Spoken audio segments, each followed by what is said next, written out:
So, this is the most powerful memory of all for me. We would be woken by the sound of this single drum beat. Dum, dum, dum. On that first morning, I was sharing the room with a young woman from the Philippines. We both woke up. We were intrigued and totally baffled. Where was the sound coming from? What was it about? So we rushed out, literally in our 90s, to the nearby street to see if we could find out. And we were astonished to see there two long processions of women approaching each other from opposite ends of the street. It was a very wide street. One was a procession of, as we learned in a few minutes, about 100 Korean women led by a group of women in their 70s or even 80s. And they were, it turns out, the Korean comfort women who had been forced into brothels by the Japanese army during their very long occupation of Korea. They wore masks, which at that time symbolized their silencing, that they had been silenced, unspoken of, unheard from.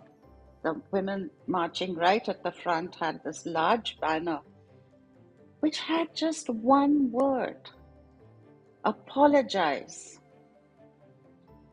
And behind the comfort women in the vanguard were these two young women with these large drums striking, that slow, very doleful beat.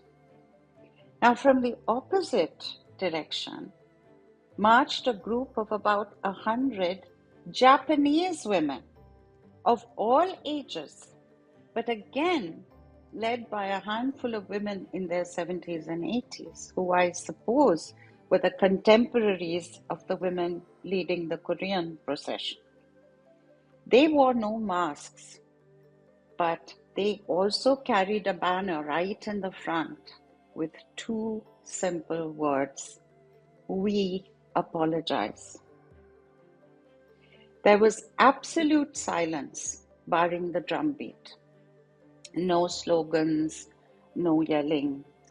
And when the two groups were face to face, the Japanese women bowed deep to the Korean women and said in unison, I suppose in Japanese or in Korean language, we apologize.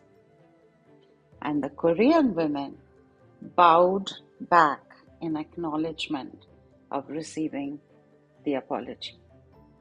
Then the two groups turned around and slowly marched back. With one difference: the drum was no longer beating.